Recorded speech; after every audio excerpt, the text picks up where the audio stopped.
Welcome to the Every Night is Game Night preview series, the show where designers and publishers share their passion and answer critical questions about their Kickstarter projects.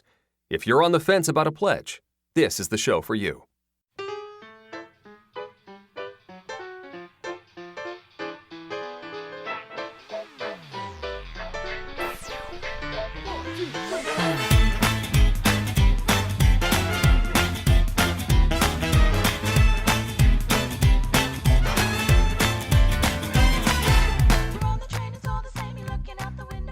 Yo, my peoples, what's up? Welcome back to Every Night is Game Night, the podcast that helps you get your head in the game. Another preview series in line, and we have these two gentlemen, designers, who have, I think, set the record for appearances at the podcast, and I'm pretty sure that they are not going to rest in their laurels. They're going to keep on coming back and coming back. But I am so happy to welcome the Sadler brothers. Here is Adam. Welcome back to the show. Hello. And Brady leading up the rear. Brady, welcome back. I love the rear. It already begins. Oh my God, it is so good to have you guys back. We are chatting Hour of Need. Hour of Need is the new Modular Deck System game that is going to be launching on Kickstarter next month. So of course we had to have these gentlemen back on the show. And you guys know, if you followed my preview series, I always try to get in another person, another content creator to offer another perspective. I have reached out and I am so happy to have a debuting guest on the show. He is the host of Solo BG, a podcast, weekly podcast-ish, somewhere around there, that I like to listen to. This is Dereck Rodriguez for the first time. Welcome to the show, Dereck. Hey, Jason. Hi, and hi, Sadler brothers. You know, we also know each other from before, I guess. And listeners from Every Night is Game Night, well, thank you so much to all of you, because also you allow me to be here with your friend Jason. And I'm very happy, very excited to be here to talk about the new upcoming Kickstarter from the Sadler brothers, which is always, like I mentioned on the podcast, it's always a guarantee of a good game. So I'm very excited to be here. I already, spoiler alert, I already played the game with Brady a few weeks ago, and he knows that I had a blast playing the game. We played a couple of times, and different stuff happened. So I'm very excited to be here. Thank you, Jason, for the invitation. And I guess for all of you listeners that you follow Dragon Ball, this is like those weird fusions between Gotems and Trunks. You know, when they when Gold Trunks came alive. So I guess this is similar to that, I guess. I would like to think that it's similar. Very powerful, very strong, but at the same time, it's going to be very fun to talk about the new Hour of Need game. I absolutely love when I could get more content creators together. Dereck, I hope this is not the last time we collaborate. This will be a lot of fun. It won't. It won't be the last one. No, it's going to be the first one of many, many, and we're going to talk about games, life, love, expensive games. Love, oh my God. It's going to be like this is going to be the new Dr. Phil podcast show, kind of, but for games. So, yeah. All right. So we are going to be chatting Hour of Need. So this is going to be a straight up preview. And also at the end, if you know our preview series, we like to throw in a little top list, sometimes directly relevant to the game, like we do in fantasy games. Sometimes a little bit oddball, like when we did Brook City. We did all the top cop action movies, and Tango and Cash was disastrously named number one by both Adam and Brady. This time we're going to be talking about our top 3 comic book things. So anything, characters and issues and team ups and all that kind of thing. So we are all comic book nerds. We spent 15 minutes before the chat just talking comic book stuff. So that's really looking forward to getting to that. So, all right, let us get into the Hour of Need preview. And I have one question for you guys. Adam and Brady, either of you guys can jump in and take this one first. Why am I buying the same game over and over and over again from you guys? let me take the lead here. Even though I'm usually in the rear, I'll take the lead this time. But so the best way I think to kind of explain it is the MDS. It's not a set of mechanics. It's more of a product model, and also kind of a shorthand for just the general setup and just like table space of a game, because we don't always want to say, well, this game is kind of like this previous game we did where it has these decks that you can mix and match in different ways. So MDS was meant to be a shorthand for that. It wasn't meant to say, hey, this is, if you like Street Masters and you want to play the same game but as cops by Brook City, because those games, now that they're both out there, people should know by now they're vastly different games. They play a lot differently. They share some similarities. So if you play Street Masters and you go to Brook City, you'll have a similar understanding of what's going on, but it's going to give you a different feel. And each time we do these, we like to elevate it in a way. We like to, keep growing the design process and streamlining certain things. So right now, our need is going to be the most streamlined and tightly designed version using this product model, MDS.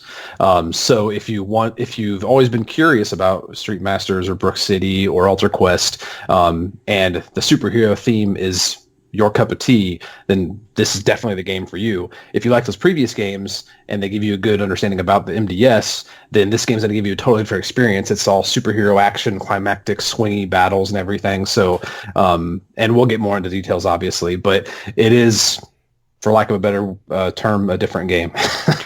Yeah, to summarize all what Brady just said, we don't release the same game and different themes. Like when Brady's talking about the modular deck system, the MDS is what we tag a lot of our games as. It is basically the thing that shares is modular decks of cards, and it uses similar. Some of them use the same dice. That's pretty much the similarities. Oh, there's miniatures too.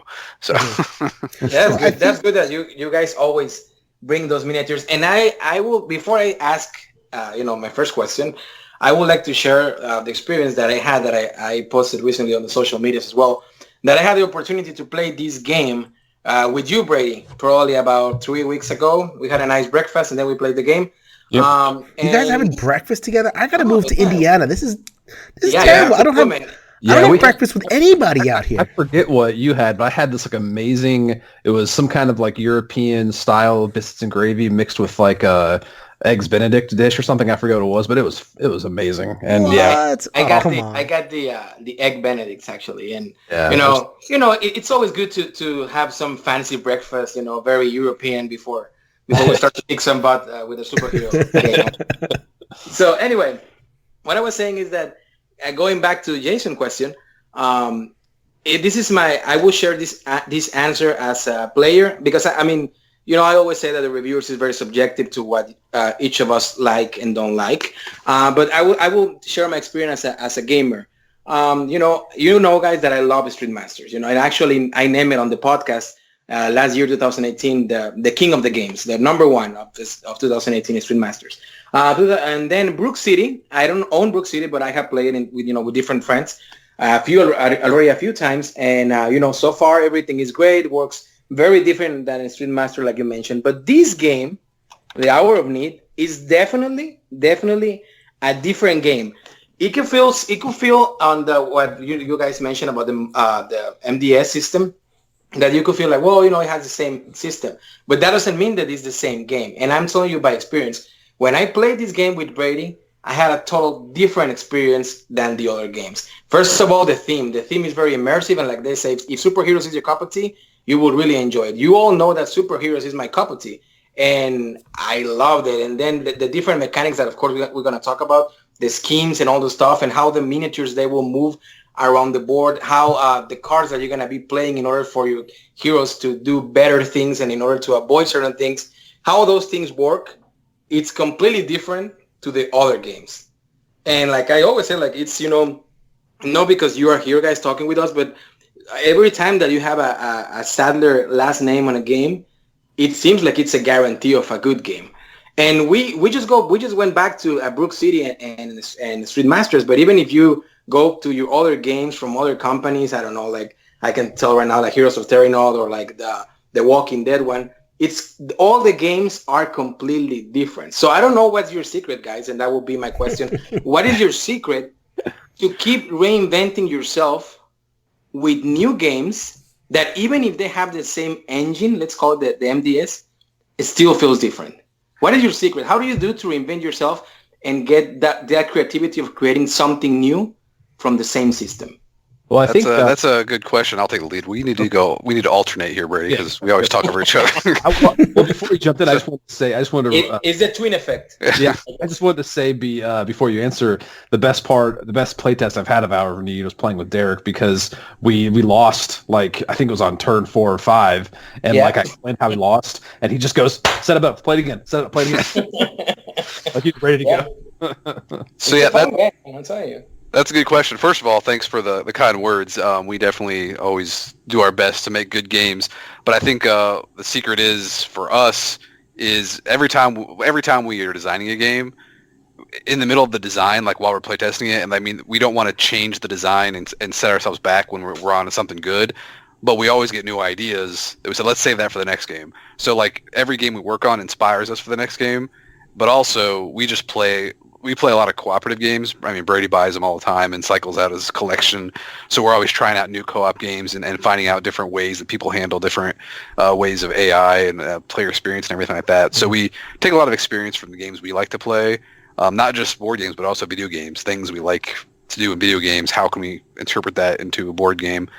So it's inspiration for lots of things, and mainly just learning every time we do a game, learning from that experience and making the next game more streamlined and just a better experience all around. Yeah, I think the two main aspects are I've pretty much, since I've gotten into the hobby, I've always been a pretty ravenous gamer. Like whenever I have downtime, if like instead of watching TV or something, I'll have the TV on in the background. I'll be playing some sort of game. I'll either be like looking through a rule book or like just kind of digesting some sort of game. So I'm constantly just flooding myself with information of other people's designs and everything and seeing what's been out there. And so that's always getting my mind working. But also I think that one of the key elements is Adam and I only ever approach game design from a thematic standpoint where like we imagine a story or a theme or something, and we try to figure out how can we make this work with a set of toys on a table. We want to play with these toys in this certain way and tell this story or convey this theme. And that lends itself really well to doing things differently, because you're not setting out saying, well, I want to make a deck building game. How can I do that differently? Because you kind of get stuck in a rut sometimes doing that, because we'll do the same iterations. But we like to take things thematically. So, for example, the MDS, we have decks of cards. That's why I don't call it like a system or an engine, because the decks of cards can be interacted with so many different ways. So we like to have the cards kind of drive a lot of the theme and everything. We kind of aim for lower rules overhead, so you're mostly just referencing cards to see what they do and everything. So that's one of the key elements, is just kind of approaching things from a thematic standpoint from the ground up. I think that's why you guys are among my favorite designers. Not to kiss your butts or anything, which I'm sure there's a lot of that. But you guys go theme first. Work, yeah. You guys are a theme from the inside out. Like, a game like Street Bash is like, how can I replicate the idea of sliding across a bar and kicking a guy in the face? And it's like, okay, and then the design comes from there. It's like, that's what I really enjoy about your designs. So, I can see that, but I can definitely see someone kind of looking from the outside going, all these games, especially kind of like they're fast. Like, you guys launch Kickstarter. You guys have been on the pod like once every 6 months launching a game. So I think in some players' minds are thinking, how different could these possibly be?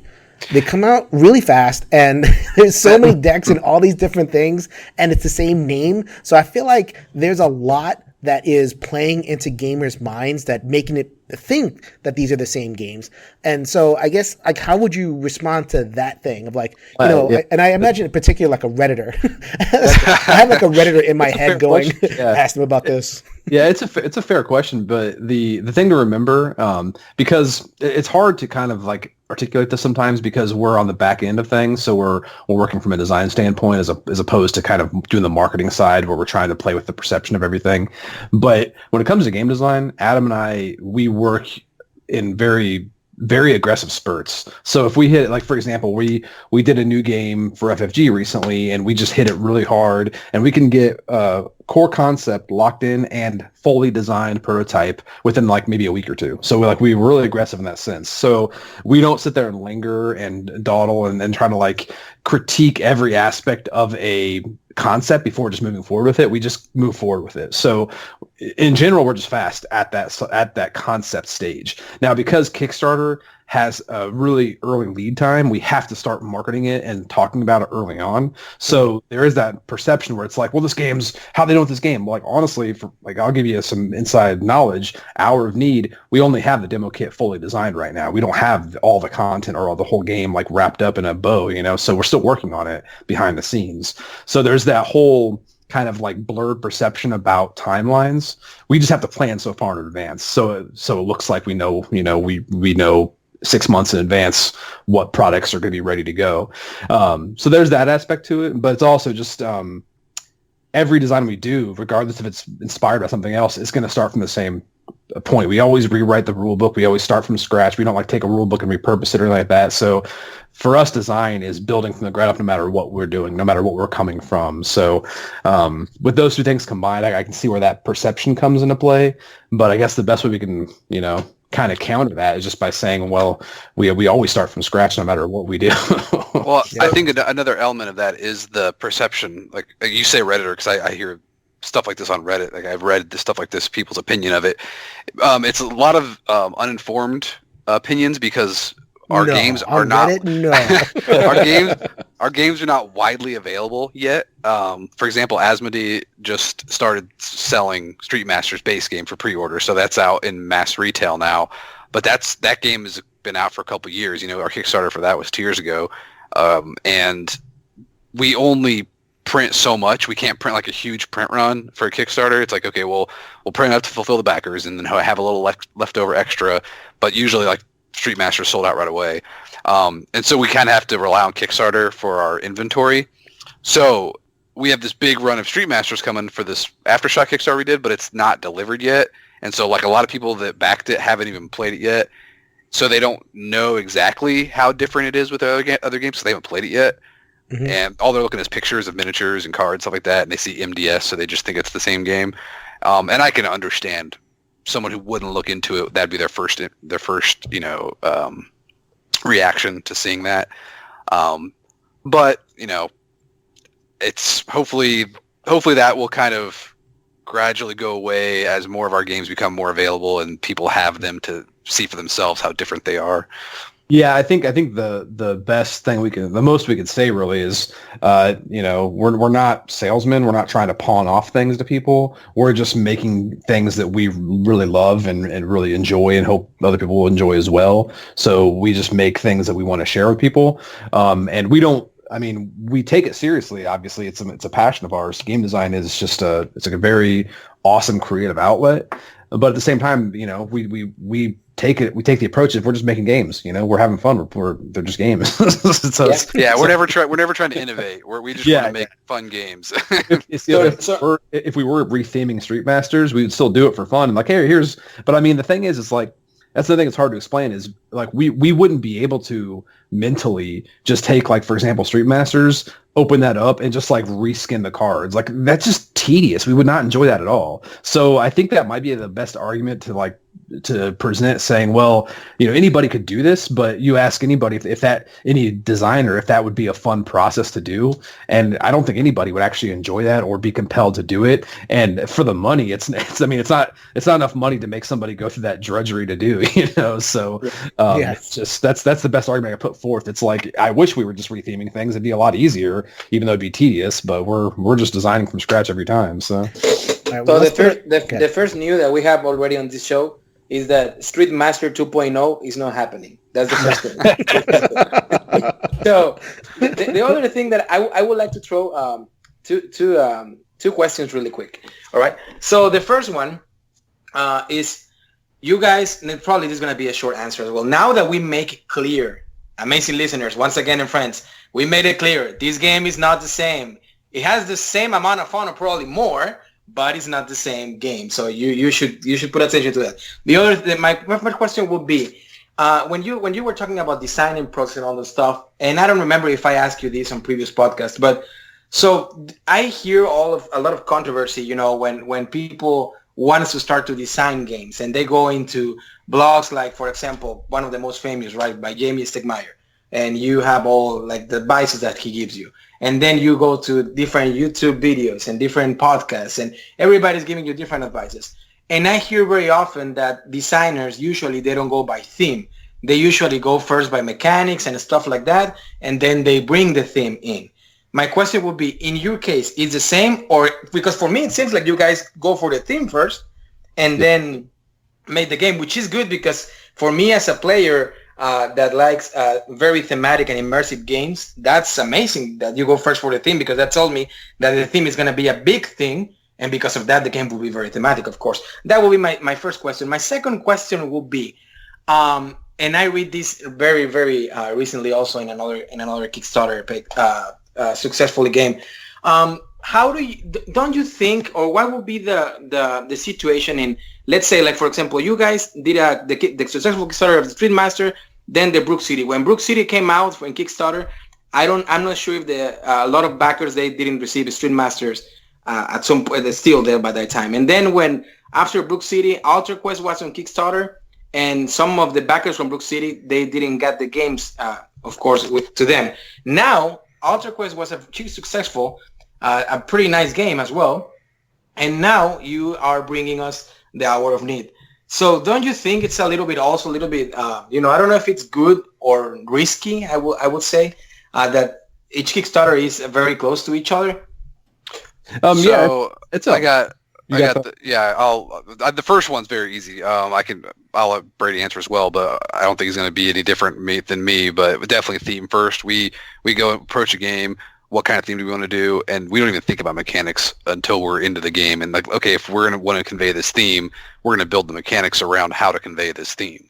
That's kind of the way we approach game design. I mean, right, Brady? The thing I would add to that is, like, as far as mechanics go, I have a tendency to always push decks of cards, which Adam hates. That's how kind of the MDS goes born, because I love decks of cards. So that's like the only mechanical thing I ever felt compelled to kind of like initially add to the concept phase. But yeah, Adam's right on. We usually just talk about what kind of theme we want to go. So yeah, I only hate it because we do so many games with decks of cards. They're take a long time to design, and they require a lot of art, and it's just a long process to proof them. It's just a pain.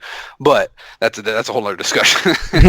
So about the Kickstarter schedule. So the Kickstarter schedule is difficult because, like Brady said, we had kind of to plan ahead because we don't like just do a Kickstarter, have all the assets ready to go, and just hit the print button and send it to the printer. We do a Kickstarter to raise the funds to finish a game. Like we get some art going, we start the development, we get the game design locked in, and we get some miniatures sculpted up.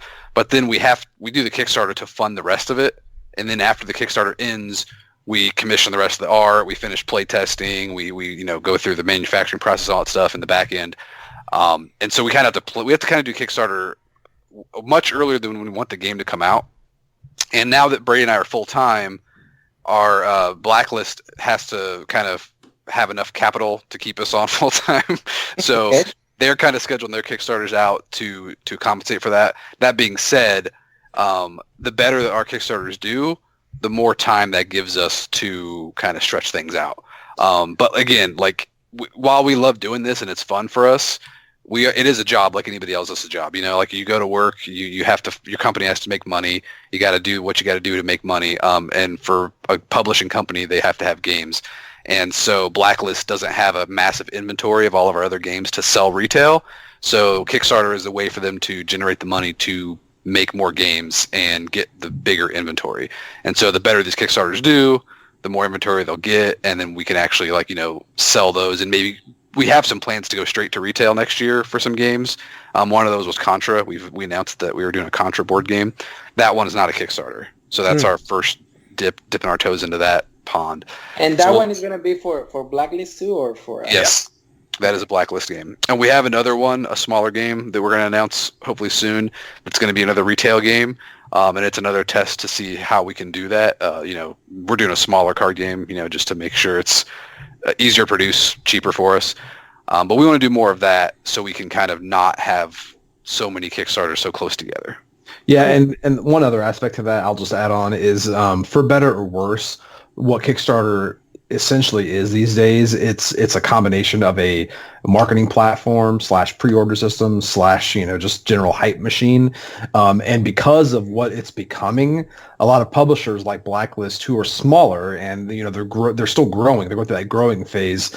They have to abide by what that is, what that platform is, and so a lot of that is built around that. So we have to actually pace these out in a certain way where they kind of overlap like that, because otherwise, then we'll have a lag time where there's no product to sell, there's no money to generate. So until we have that kind of backlog built up of a catalog that we can have stock of, we kind of have to abide by how everybody else is operating, so we're just kind of playing the game essentially. Yeah. Well, I think it's about time. We've talked about Kickstarter, we've talked about the MDS in general, and we're here to talk about Hour of Need, right? Right. Yeah. So let's get to it. And the way I'm going to ask you guys to describe the game, but the way I wanted to kind of frame it was something you said. I forget whether it was Adam and Brady who said it, but like, Hour of Need is an MDS game, but it was designed with a more of an eye towards accessibility. So maybe you can talk about the game and, describe it, but kind of talk about how you guys tried to accomplish that accessibility piece. Sure. Yeah. And this is my turn, Adam, right? Yes, you will go first with Jason's questions, and I will go first with Derek's questions. I got you. Wow. Okay. In 20 minutes, we finally worked that out. Well, the problem is that you guys, you're twins, right? So you look like a lot of each other, You don't know who is who. And Right. when your voice is through the Skype in this case, it's the same. Like, I need to see at the picture, like, okay, who is talking? Because you guys sound exactly the same. So yeah, I don't know when it's Brady and when it's Adam, but go for it. Okay. So Jason's going to follow Brady. All right. So, or vice versa. Sorry. And yeah, so Hour of Need, the main concept of this was we had several, let's call them hurdles with our previous games, because and it's more in my eyes, my perception, because they're things that I want to address. Like for Street Masters, there's a high buy-in, there's a high price tag to get into it. There's a lot of content, and we put a good value on it. You're getting a lot for your money, but there's still a high price tag on that entry level. So one thing I really wanted to try for a new product was having multiple points of entry. So you could buy a more affordable core game, or you could buy an even cheaper, like, lower player count version of the game that's standalone. So that's what kind of started off that whole design process of Hour of Need, because I thought it was a great time to push this IP, because I've been dying to do superheroes for a long time, and I think it's in the culture right now. It's out there. It's, Marvel's killing it right now. There's comic books. Superheroes are a big thing in the movie world. So comic book heroes. Comic book heroes. Yeah. Superheroes is trademarked, guys. Be careful with that. Is it really? It is not. Yeah, no, it's Marvel and DC have like a joint trademark on it. Trademark on superheroes, so you have to say just heroes or comic book action. Do I need to scrub the mention of superheroes in order my podcast to go down? No, it's mostly just for like published, like naming conventions. But anyway, so yeah, superheroes I thought was a great time to try this out. So Hour of Need was built from this standpoint where it's not going to be the accessibility is going to be built into a simpler game. It is an easier game to learn. It plays faster than our previous games, but it still has the same meat on its bones as our other games. Mm-hmm. It's just more digestible, I think, up front. It's not like a fire hose spraying you in the face, The main point I wanted to hit was I wanted to get the game time from I wanted to see if we could make 4-player games in under an hour. If you're experienced with the game, you could play 4 players in under an hour. That was the goal. And then this game also scales up to 6-player. So 6-player in under 2 hours, I think, is a win. So that was kind of our target. Because of questions that keep coming up with our previous games, like, Street Masters, Brook City, Alter Quest, is can it play 5? Can it play 6? And we always thought the sweet spot was 1 to 4 players, because scaling between pure solo play, where you're playing as one character, up to 4 can be, tricky. But adding 1 to 6-player, we just didn't want to try that. We didn't want to mess with it. But for this one, we did. We thought we were ready to take that on. So Hour of Need is going to be the core game, 1 to 4-player. There's 4 heroes in that. There's going to be standalone expansions that are 2-player starter boxes, essentially, where you can play solo or with 2 players, and you can combine those standalone expansions with the core game to play up to 6. So that's what accessibility really was born from. And I will say that our first 6-player playtest with 6 people totally new to the game, finished the game within 2 hours. They lost on the turn before they would have won. On the very last turn before, like, because you lose if you run out of the cards in the issue deck, and they had no cards left. They were if they had one more turn, they would have won. They would have defeated the boss, but they lost because somebody got defeated and the triggered a crisis event. So it was very close, and it was very satisfying to watch that play out. So and that they weren't just new to the game; they were new to to MDS in general. They hadn't played like Street Masters or Brook City or Alter Quest. They were all fresh. So that was really cool to see. And everyone dug the theme because they have that to latch onto. They have the superheroes who have those tropes, that we kind of try to tie in there. Even though it's an original IP, we wanted to tie in certain tropes where it's like, oh, this is kind of like, if you imagine how Superman would operate, this is kind of how this guy operates. And you touched on this, Brady, but you didn't expand on it. But when you said multiple points of entry to make it, more affordable, the base game will cost less than like Street Masters, for example, because it's going to be less miniatures, because we're not making it like there's, Street Masters, Alter Quest, stuff like that. People will look at it and think it's a minis fest, and that's a fair observation. It looks like a ton of miniatures. There will be miniatures in Hour of Need, but they're not going to be as many miniatures. So yeah, but that's not to say that we won't have a lot in the Kickstarter because people do like that. So we're gonna help, remedy that, give those people the miniatures they want, but it's not like a necessary buy-in where you're buying a bucket of miniatures just to play the game. So more of modular ways to use more miniatures. Okay, so I will go. Sorry, Jason, because I'm doing 2 questions and 2 questions. But hey, to be fair, it's like one short and then the important one. now that they went ahead and start to steal questions from us, Jason, which they already talked about the price. The first quick question would be, they mentioned that it's going to be more affordable or more accessible than Street Masters. And I would say probably the same as Brook City, because if I remember correctly, they were around the same prices on the Kickstarters. Correct me if I'm wrong. And Alter Quest was around the same price on Kickstarter. Correct me if I'm wrong again. But when you mentioned it's going to be more affordable, my first question would be, do you guys already know? I know this goes through production and marketing and all the stuff. Do you already know how much it's going to be for the base game? And the other thing would be, Brady, when you and I play, you were mentioning about the 6-player, game that you guys had and that they lost because on the last turn. I just wanted to make a point here and put it on the record that my first game of Hour of Need, we lose because of Brady. I want to point it out there, because I like challenging games, and one of my filters is the replayability. I like to die on games, because it makes the game more realistic and it gives my decision more importance, and it helps me to plan a better strategy for the game.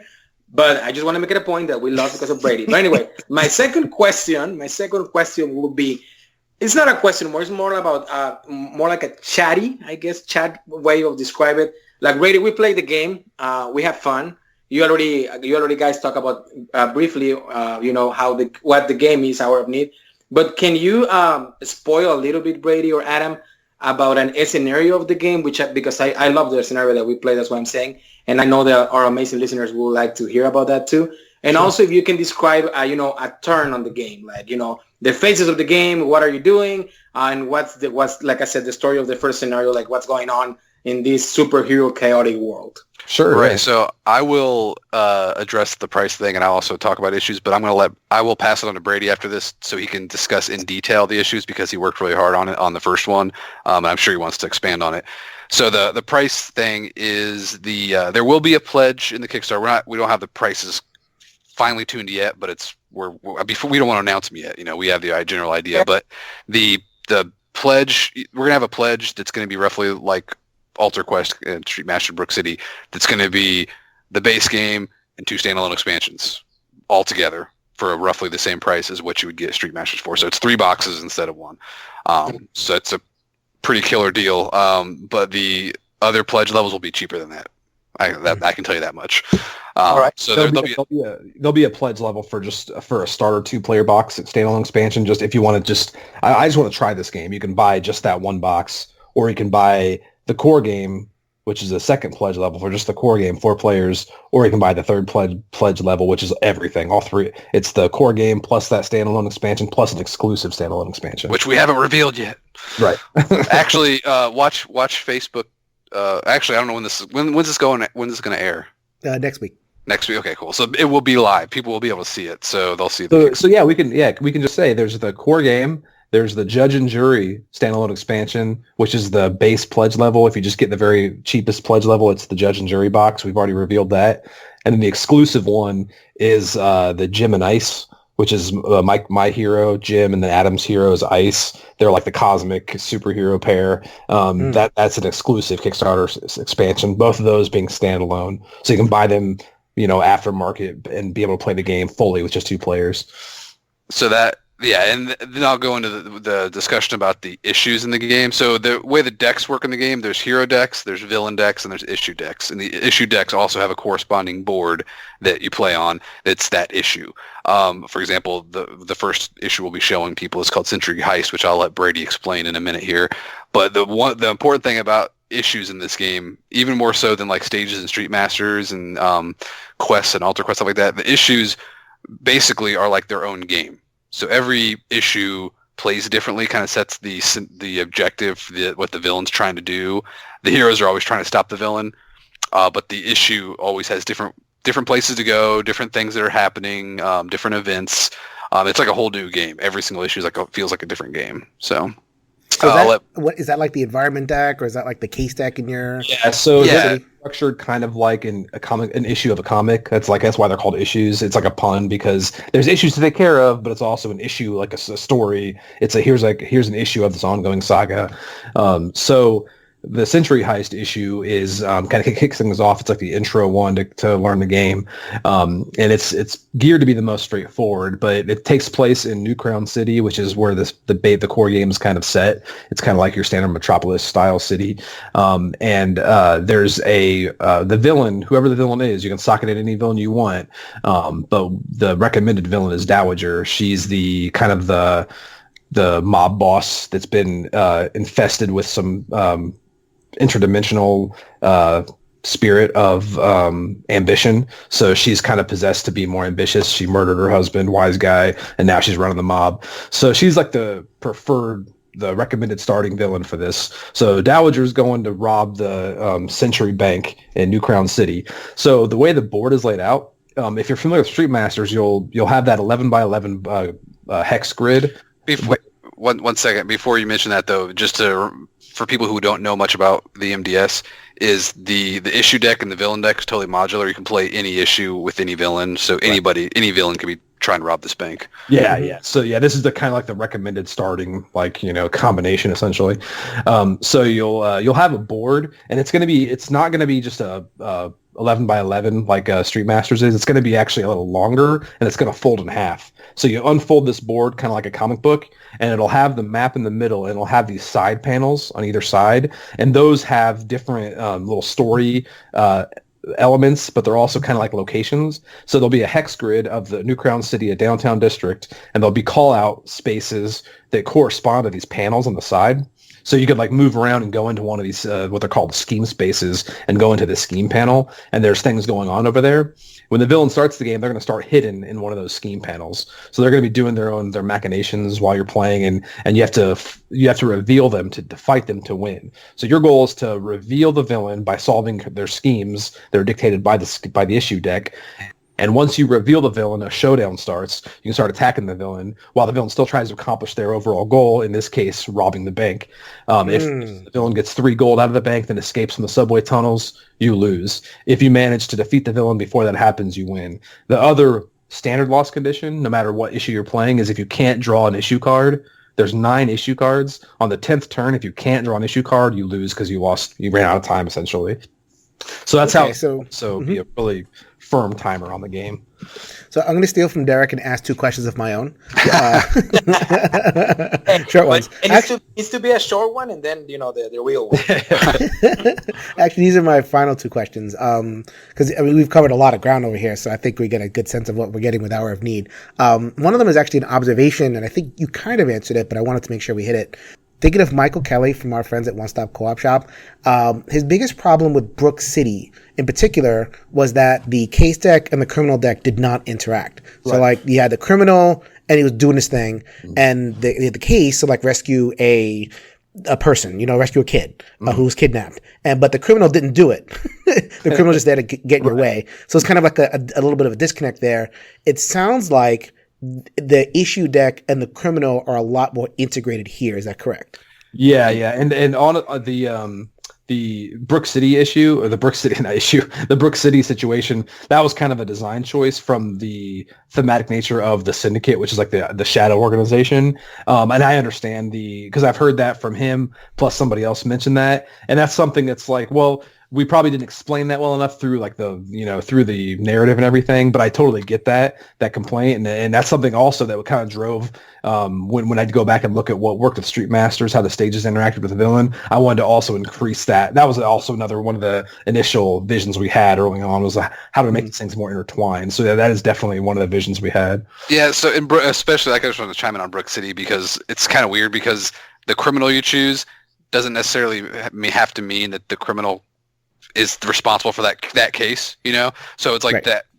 Yeah, it could be. It's kind of up to, we kind of left it to the players to kind of make their own stories. Yeah, because it was more of a distraction. Like, here's your distraction. This villain or this criminal is running rampant in the city, and you have to solve this case while that criminal's causing trouble. So the criminal is more like just a nuisance as opposed to like the driving force behind the syndicate's overall goals. So yeah, I totally. That perception was not made clear, and I get the complaint for sure. So the way in this hour of need to address that also, like the issue deck is pretty much driving the villain to their goal. Like the issue deck is pretty much the objective of the villain, and the villain deck is kind of like it populates the board with minions different ways. It has various effects. It has perils that come out, and it has lackeys that come out.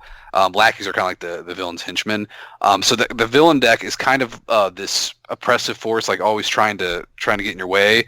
But the issue deck guides the villain to their victory. So they definitely play together in the game. Yeah, and they're so synergistic because the issue deck will actually activate the villain sometimes, because there's a general thing called scheming. So the villain will always try to do scheme effects on the scheme panels. So anytime you draw an issue card, if you can't resolve a certain effect, it'll just say, "Oh, the villain schemes." So they're always like cross-referencing each other in different ways. So really, it's just kind of a secondary villain deck in a sense, and also serves as a timer and just kind of a pacing mechanic throughout the issue. And it's a lot less overhead. The issues in general are a lot less overhead than the stages were in Street Masters or the cases were in Brook City. They're just much more intertwined.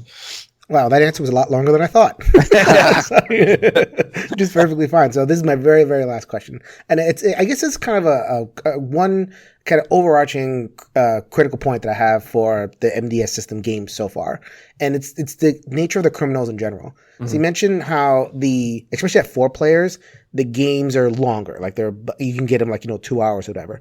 But it's not necessarily 2 hours of pure fun. Right. It's a lot of management, especially for my mind on the criminal end, where in Brook City and in Street Masters, you're always pulling a card before every single player turn, and it just adds a goon in both games. And then, and especially in a cooperative game, there's always that moment where you forget the goons and go after the big goal, but you're still adding goons that have to be tracked, just to kind of keep the game integrity going. So that it creates a lot of overhead that isn't necessary to have fun and to win the game. Right. So is that, I guess that's a thing that if I had a big criticism, that would be it. So was that addressed at all in Brook City? Or, what do you think of that criticism, first of all, and was that addressed in this design? The two main aspects, let me just jump on this real quick, because this is something I think about a ton because I play Street Masters all the time.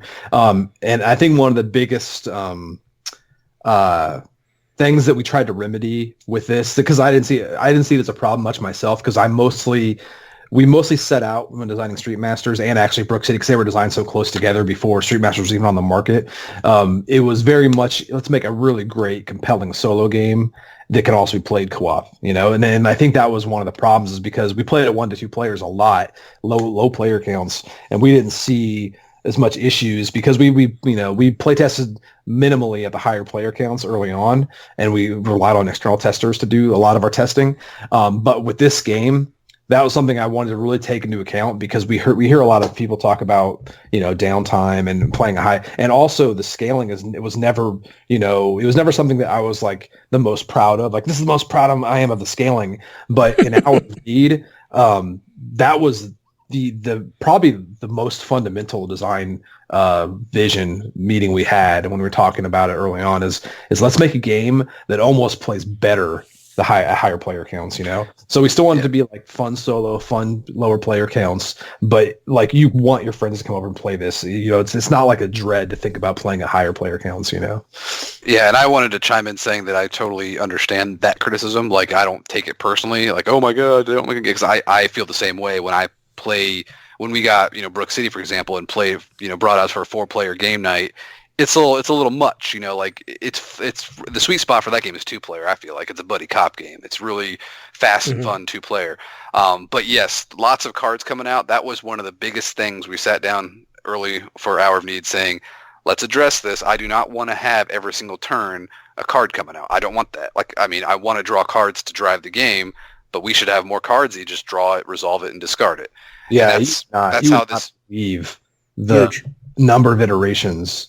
The first 2 weeks of design this, like Adam was sort of like take some time off, man, because I was going insane, but I would not give it up because I had all these different iterations of the game where you kept drawing these cards and this big long thread area, and I'm just like, this is exactly what I didn't want to happen, like I don't want to have all these cards out, and I'd have all these different solutions of how to fix it, and it wasn't until like after about a week or two of trying different things, Adam and I kind of reapproached it again, and now it's like you'll probably only ever, there's the beauty of we just playtested a new issue today, and at most we only each ever had 2 cards in our thread area. Right.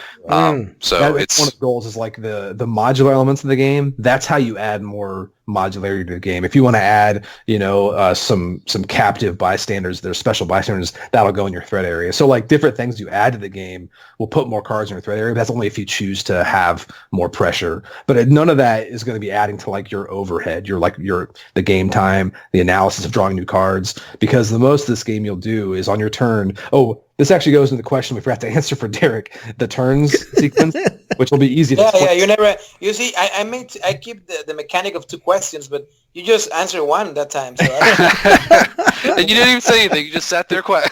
I'm giving you some time to see if you catch it up or not. Yeah. No, it's a perfect time to address it because it kind of goes into like what you're talking about, Jason, because that's one thing we wanted to avoid also is bringing out new cards and having more analysis about what these cards do. So the way that the game works now is after you have it set up, there's 3 turns. You have the villain turn, you have the hero turn, and you have the issue turn. And that's similar to the previous structures, but the way those work, they're so simple because the villain turn, all that happens is every player draws a villain card, and they resolve the villain icons on it. They're called the activation icons, and they'll either spawn a minion on the board, you just place a minion on the scheme panel, or they'll put a bystander out, or they'll have a text effect that's like, oh, the villain inflicts you discard it. That's all that is. You might draw a lackey, you put that in your threat area. You might draw a pair, put that in your threat area. Yeah, every villain deck, just to chime in on that, every villain deck has lackeys and perils, and typically about four copies each. So in that villain deck, those are the only cards that come out that actually go in your threat area. Everything else just gets drawn and resolved. Yeah, lackeys are just going to be guys that move around the board, doing different things, capturing bystanders. Perils are defined by the villain. For example, Dowager, who I referenced before, she has time bombs she places, and if they go off, they defeat bystanders. And if you're out of bystanders in the game, you're in big trouble. So you want to defuse those bombs before they go off.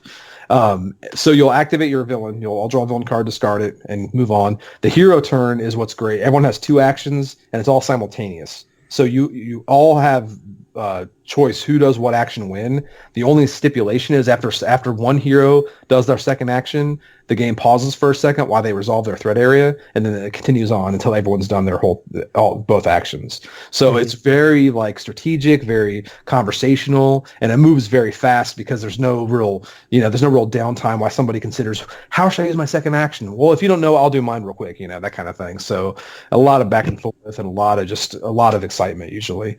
And then the issue turn is just drawing an issue card, and that's it. You don't have any cards to activate. You just draw an issue card, see what it says, discard it, and you're done. So it moves. Now, the way that functions by keeping the system of our games going, like we always have these things that kind of like trigger, these activate effects we typically did in other games. In this one, bad things happen, cause crises. So like if you have to place a minion on the board and there are no minions left in the supply, you have to resolve the crisis effect on the scheme card. If a hero is defeated, you have to resolve a crisis effect. If you can't draw a bystander, you have to. So all these things, the bad things that happen, would trigger a crisis, and that's what could drive the end of the game. Cool. Yeah. So now I guess kind of in order not to break the mechanic, still keep going with 2 questions. Even if you answer, well, I'm done, my friend. I mean, whatever you got going. Answer one whenever you want to do it. But anyway, I will throw it anyway.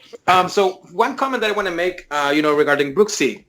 I played a few times cooperative mainly. I haven't tried solo, so I don't have a full aspect as a global to have a formal opinion about which way works better and different mechanics, since I only have played like 2 or 3 scenarios. But I really like what you guys did with what Jason was mentioning a little bit about. I think you said, Jason, that you hear it in One Stop Co-op Shop, right? You think? Yes. Okay, yeah. That Michael, I guess he didn't like the way that he was playing, the scenario and the bad guy doing at the same time, and they feel kind of disconnected. I actually enjoy that because I feel like taking those 2 things separately and disconnected, it was also a way to avoid what I really hate in cooperative games, which, Brady, it is the... Oh, man. Man, Too much eggs, Benedict. You can't ask that question. The alpha player, man. I hate the alpha player. Yeah. I know. So I think with that mechanic, it also helps to avoid that. But anyway, that wasn't my question. My first question would be, and this is a thing that I also saw on Facebook not too long ago. And I think it's important to make it clear. Somebody asked, I don't remember if it was on the Blacklist fan page or in one of your posts, Brady, that if you weren't afraid for somebody to sue you, basically. Oh, and yeah. Before we answer that, I think it's important to make sure this is going to lead to my question. I think it's important to, at least for me, I'm not a legal expert or anything like that. I'm pretty sure you guys have more experience than me in that aspect. But for me, there's a big difference when something is inspired from and when it's based from. So from my understanding, when it's based from, it's basically you're taking the same theme and you're doing something different, but it's the same theme, the same character names, everything. And when it's something that it's inspired from, it's you're getting the inspiration from other person or from other piece of art or from other piece of music or whatever, but you're creating your own different thing. That's what I understand from those 2 different words, which, correct me if I'm wrong once again. So somebody said, like, somebody questioned you, like, are you afraid for being sued? And this will lead to my main question, which is, where do you guys take the inspiration from? I know it's from superheroes, and I can see some similarities to, once again, where the inspiration come from. But, I mean, where do you mainly took the inspiration, let's call it again, to make the superheroes for this new IP and this new theme of the Hour of Need? That's a good question, and it is definitely something I've seen on Facebook as well. As far as the afraid of getting sued thing, no, I'm not even the slightest bit afraid of getting sued, because the first thing that would happen if something was a concern is we would get a cease and desist, and that's okay. Well, we will comply with that if you think that we're doing something, out of line. But typically it's not like, and that's only if we make $5 million off of it. Yeah, but typically it's not like, oh, you're getting sued, you're in a lawsuit. Now, if somebody came to us and said cease and desist doing this because of, this violates this, we would say, okay, well, we will comply with whatever you feel is fair, because we're not out to steal things, ideas from anybody or anything like that. That being said, there's a lot of gray areas in that whole legal stuff, and again, I'm no lawyer either, so yeah, I think the main thing, those copyright and trademarks are mostly there to prevent just very intentional malicious activity. So like we're not trying to trick anybody to thinking like, hey, look at this game. This game is a DC game or it's a Marvel game. I mean, we're not being deceptive. So we're, like, for example, I think what you're mentioning is the comments that were made on Judge and Jury box. So obviously Judge and Jury is very much an homage to Batman and Robin because I love Batman and Robin. I love Gotham. Wait, I love to. I need to say it. When I saw that box, I was like, holy cow. And I'll say also, we have no, like, you know, we're not going to be, we're not out there to be the most original people in the world. We're not trying to, like, revolutionize what comics could mean to people. We're there to celebrate things that inspired us when we were kids and what got us into comics, stuff like that. We want to celebrate that, and it's gonna show in some of these character designs because that's what inspired that character, you know. And what I was gonna say is like it's like we're trying very hard not to be deceptive. I'm not saying, hey, look at this. Here's Bat Lady and you know, Bird Girl or something. Like I don't want to be, you know, here's I want to trick you into thinking this is, you know, a Batman game or something. It's just kind of a love letter, you know. It's just something where I love these characters. And it's honestly limited to that box, you know. So here's a cool box that might appeal to people who like Batman and want to play. Like there might be some little girl out there who might want to play as Batman if it was a girl, and this Judge character looks all like Batman, so I'm going to play as her. So it's more of that, those you know, trademarks and copyrights are there for a good purpose because there are a lot of knockoffs out there. Like people will just bootleg stuff. Hopefully people can see it's not what we're doing. But like Adam said, I mean, if it was ever an issue, we would obviously address it because we're not trying to trick anybody. Yeah, we would be happy to go up there and change Judge to be purple and, you know, change Punchline to have red hair or something. Like, you know, we would change things if it was an issue or if it became something, but... And honestly, yeah, I mean, it's just to give you a little behind the scenes, like that wasn't even the dictation. Like I didn't say, hey, artist, do this. But the artist gave us something and we're like, you know, that looks pretty cool, actually. I wouldn't have said to do it that way, but that looks great. I think let's do it, you know? So it's just it's not just one person saying, hey, I want this guy to look just like this. It's kind of everybody's love letter to things they love, you know, if they characters they love. So that's what I was hoping more would be the reaction. I think that there's a vocal minority that's a little more, you know, like suspicious or something about it. But, you know, hopefully they see past that and they see that we love the same stuff, you know? Yeah. And I will say also people that like might be scared about getting involved with something that might have some kind of legal issue. It's not a problem. Like, if somebody approaches us with an issue, we'll resolve it. You know, we're not gonna fight to make people upset. And like you said, I think it's very important, and I'm pretty sure you're gonna agree with me, Jason, on this. That there's a big difference. Or what do you think, Jason? I would like to know your opinion as well, since I know, and correct me if I'm wrong. I said a lot. Correct me if I'm wrong, but it's because first of all, my language barrier, and second of all, I don't know too much. But so there's a big difference. I think you have a background in psychology, so. There's a big difference from the way of understanding to those two words, right? When it's inspired and based. Yes, there is. There's a big difference. So I mean, like I think what Adam and Brady are saying is like I love the idea of like a love letter, an homage to the stuff that you both really love. And thank you very much for that last question. That actually, so I think we're at this point we've said all we can say about the actual game itself. You know, it's a different game. It is not the same game as the regular MDS games, and it's accessible, and there's a lot of the earlier lessons from the previous games were learned and kind of incorporated into the new design. So we'll cut off the game discussion here, and we'll move into our second half of the episode, which is the influences, and it's exactly what, you know, Brady and I were talking about in terms of the love letter to stuff. Yeah. All right, so we are going to get into top 3 comic book things. And the point of all these top 3 lists is to help kind of give a framing for the inspirations. So I have a feeling after we go through, you know, after especially Adam and Brady go through their top 3, you're going to give a sense for what you're going to get in Hours of Need. You're going to get Robin on some level. Oh, yeah, somebody likes Robin a lot. And I can tell you, I mean, I have the fortune, and once again, thank you, Brady, that one time I went to your house, actually, with my friend Caleb Wiles to play, actually, Brook City before it was, I think, or it was just a little bit after it was the campaign completely fun. Something like, I don't remember correctly, but it wasn't too long ago. And oh my God, you should see it, Jason. You have statues and comics and books about Robin all around the place. Like it almost Brady called it the game room, but I don't know if it should be called the Robin room or something. It's mainly Robin, which it's good because usually, I mean, I'm a huge fan of DC, and Batman for me is like the biggest thing in superheroes, and it's very common that people go, oh yeah, Batman, but not all the people go for Robin. And Brady, it's a huge fan of Robin. My son still comes to my office every time he walks in, no matter where I'm sitting, he'll look up and go, "It's Robin!" There, yeah. There he is again.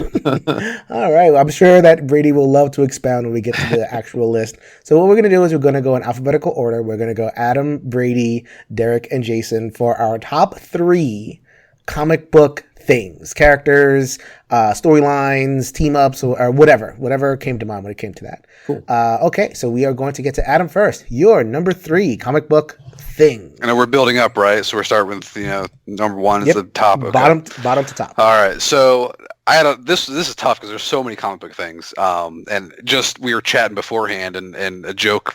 Jason made a joke about, if there's Warhammer comics, you can pick that because I love Warhammer. It's like there was recently a Games Workshop Marvel partnership that I'm excited about, but I'm not gonna include that. But honorable mention, I guess. But I'm thinking number 3 for me, even though this is really important, but I think it's less important than others. But I think that the Marvel Unlimited app is awesome. Yes, that is fantastic. An amazing app. If anybody hasn't tried it out, you should try it out. I got to read all the old X-Men comics from the very beginning, which was difficult. Those are hard to read through.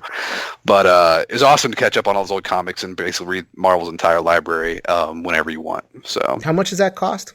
I think it's like it's $10 a month or something, but you can get a whole year for $60. So it's a pretty good deal if you go for the year. And it's legit every comic. Like you go back and see even like Silver Age stuff. It just has so much content. So much stuff. The only thing that limits is like the new releases. It's like only 2. It has to be out for 2 months before it goes on the app or something like that. I don't know, but that's only the new stuff. Right. Cool. The Marvel Unlimited app, I can definitely give that recommendation. I caught up on a lot of stuff myself with that app. Brady, you're number 3. I'm assuming that some Robin thing is number 1, unless you have all 3 things as some sort of Robin associated thing. I have no idea. Jason Todd, Tim Drake. Hey, nobody likes Jason Todd, man. Jason Todd's number 1,000. He's above Damian Wayne, but not by much. I was gonna say. I think Damian Wayne is the best. I'm not. I don't start that, Derek. let's not go there. But yeah, my number 3. This might seem low, but I'll explain later. But I'll have to go with the MCU, the Marvel Cinematic Universe, because that. I know that's not like a comic book, but it's adjacent. It's inspired by. Good enough. But yeah, I was honestly not much of a Marvel guy before seeing Iron Man the movie. I was always DC. I'm a big Robin fan, so I was Batman and Robin all the way. And I have a lot of favorite DC heroes like Green Lantern, Green Arrow. I loved a lot of the Superman books. All the Batman and Robin stuff. So I had a lot more favorite characters in DC. But when I got into the MCU. Like especially lately, I've been becoming more and more just a Marvel fanboy. So, and also the new game for Fantasy Flight. Yeah, and I think that just the fact that the MCU exists helps comics be such a phenomenon lately, which is it's a great time to be alive, man, because there's so much media and so much stuff about superheroes. Some people get bitter because they're like, oh, my favorite thing's like mainstream now, but I'm loving it. I love how predominant comics are now. So I have to give it to MCU. All right, Dereck, you're number 3. My number 3, I will have to say that I know.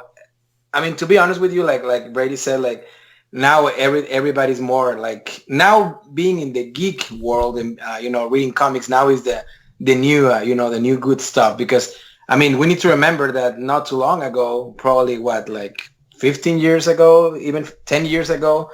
If you were reading comics, everybody will look you like, oh, you're the weird guy that reads comics, whatever. Yep. Now everybody wants to know everything about comics because of most of it because of the MCU, right? Yeah. Even if a lot of the movies they don't have anything to do with the comics. But anyway, the comic that I've been reading recently that has been blowing my mind, and I really enjoyed it, and I highly recommend it to all you amazing listeners and friends that like to read comics, or even if you don't read comics and you want to jump into a comic that is not Marvel or anything like that, it's Oblivion Song by Robert Kirkman, the same writer as The Walking Dead, as you all know. Mm-hmm. This comic came out, I want to say, in 2018. It's like issue number 20 at this point, number 22. Oh man, but the story is great. It's basically this post-apocalyptic world where you can travel to another dimension where there's monsters, aliens, and stuff like that, and people live in that dimension that is called the Oblivion. Anyway, I don't want to spoil too much. It's a great story by Robert Kirkman. So if you enjoy the comics of The Walking Dead, and I think the other one is called Invincible, this one won't disappoint, and I will highly recommend it. Once again, Oblivion Song by Skybound and Robert Kirkman. The art is great. I think it's made by an Italian artist called Lorenzo De Felici. I think that's his name. But anyway, Oblivion Song, Robert Kirkman, that will be my recommendation number 3. Very nice. All right. I'm actually a Walking Dead agnostic. I mean, the comic book just kind of left me flat. The TV show, don't watch the TV show now. It's gone completely off the rails. Well, this one, believe me, I need to mail you some issues because, I mean, it's very good. I know it won't disappoint. So I will highly recommend it for you to give it a try. All right, very cool. Okay, so my number 3, going off of the MCU idea, is actually Black Panther, my wife's favorite movie in the MCU. The only movie that she will watch in the MCU because my wife is Haitian, African American, and she was just very inspired by the whole thing, and she just wanted to know more. And that is crazy to me. Like, my wife doesn't do anything geeky at all. I'm in the basement. She is upstairs watching Dancing with the Stars, and she won't have anything to do with my geek hobbies or anything, but we will watch Black Panther together. So it's very, very, very cool to me. Although in terms of a comic book, I wanted to make a recommendation for a comic in 2016, a Black Panther miniseries by the writer Ta-Nehisi Coates, who is actually like a real writer. It's like, wow, this guy's right for the Atlantic. He like testified before Congress and everything, and here he is writing Black Panther. Did you say a real writer? Yes, you caught me right there. I know, sir. Well, my number 2 is a writer, so I can walk that one back. But I mean, like he's like a nationally known figure, and he's writing about Afrofuturism, and he's writing about the whole tension of Wakanda. Should you expose? Should they be part of the world or not part of the world? A lot of those kind of concepts were brought into the movie. And that's part of what made the movie so good. Because before all that stuff, Black Panther sucked. Like, he sucked. It was a terrible comic. It was a terrible character. I'm sorry. He was fighting Ape Man, which is the most ridiculous thing. And they really did a lot to update it. So I got to go with Black Panther. I cannot wait for a 2022. I can't. Ugh. It's a long way. So long. Yeah. But at least Doctor Strange is coming out in 2021. So. Yeah, that's true. Doctor Strange. I love that Doctor Strange movie. That was a great one. It's supposed to go into like a horror direction, I think. The multiverse madness, madness in the multiverse or something. But it's going to be very curious. Yeah. I will see what's going on there. But we are going to get to our number 2. Adam, we're going to go back to you. Number 2, comic book thing. All right, this is actually going to roll into the MCU discussion as well, which it's hard for me to pick just one because I loved Iron Man. They set the stage great. Like the way they handled Guardians of the Galaxy was phenomenal. Like they just did so much stuff right with MCU. But the one thing that stuck with me the most was Captain America: The First Avenger. Yeah. That movie not only was a really cool movie, I really enjoyed it, but it made Captain America like one of my favorite characters because I never read the Avengers when I was growing up. I thought Captain America was a joke. They're all jokes. Yeah. Thor was a joke. Yeah. Iron Man was a joke. Captain America sucked. Yeah, I was like, he's just wearing an American flag. Who cares? He has a shield. Well, who cares? But like seeing that movie, I was like, oh my god, this guy nailed it. He just embodies a leader. Like he's just awesome. And Chris Evans nailed it. But that pretty much changed my whole thinking about Captain America. And like it's pretty amazing that a movie can do that for me. So that one stood out for me the most. And plus, I think that it led to my favorite MCU movies, like The Winter Soldier was great. Like, those are great movies. So my number 2 is kind of a package deal. because it's Tim Drake from the DC, Tim Drake Robin, but the storyline that it's kind of a two-part storyline because Nightfall is what got me into Robin. Like when I read a couple pieces of Nightfall when I was younger, and that's my introduction to like the real comic book Robin. I knew Robin from like the TV show and stuff like that, and I liked him in the animated series and stuff. But when I finally dug into Robin and find out like the more about the character, I found out who Tim Drake was through Nightfall. So that like story arc is still one of my favorite of all time. Could you explain what Nightfall is? So Nightfall is the storyline where Bane breaks Bruce Wayne's back, and oh my God, I forgot his name. Azrael, Paul, what's his name? Becomes Batman, Asbats. What's that guy's name? Jean Paul. Jean Paul becomes, what's Jean Paul's last name, Derek? No, I never read Night. No. Okay. It's Jean Paul. Wasn't it like, it was like Azazel or something? Azrael was his, like, he became Azrael. Azrael, okay. Only the other Batman that I know is, what is his name? Tim McGrady, I think it's called? The new. Yeah, Batman Beyond. Yeah, so Nightfall was like an early 90s comic. So they introduced Bane. Oh, yeah, Jean Paul Valley. Sorry. Jean Paul Valley was, he was Tim Drake's buddy, and he was operating as a kind of a low-level vigilante. But when Robin was kind of training him while Batman was overworked because Arkham Asylum blew up, and all the villains escaped. So Nightfall is all about Bruce Wayne just wearing himself ragged. He goes through every single villain in the Rogues Gallery. He gets Mad Hatter, the Penguin, Joker, Riddler.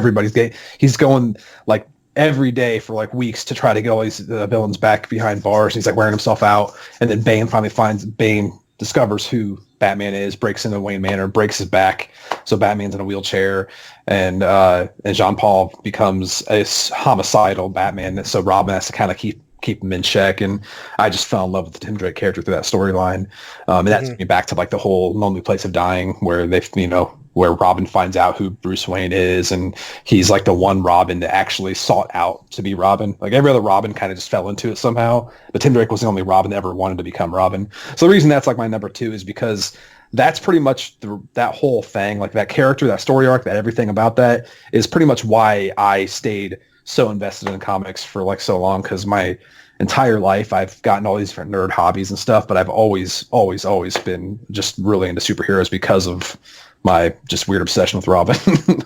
No, I mean, I'm glad you mentioned the Nightfall storyline in particular, because it gets into that kind of whole Marvel versus DC, like what is really the difference type thing, and like DC, the big storylines tended to be darker. Oh yeah.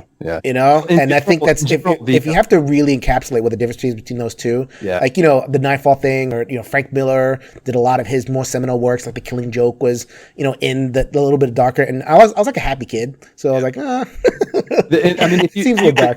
If you critique the writing and just the pure writing, I would argue that DC has much more powerfully written books, like storylines, collections, because they just have more. They would depend so much more on their books, that their collection sales. Like they might not have as good media, like movies and stuff like that, but I think they have much better written books in general. Not to say that Marvel doesn't have those, but I think DC has just a higher quantity of extremely well written material. Mm-hmm.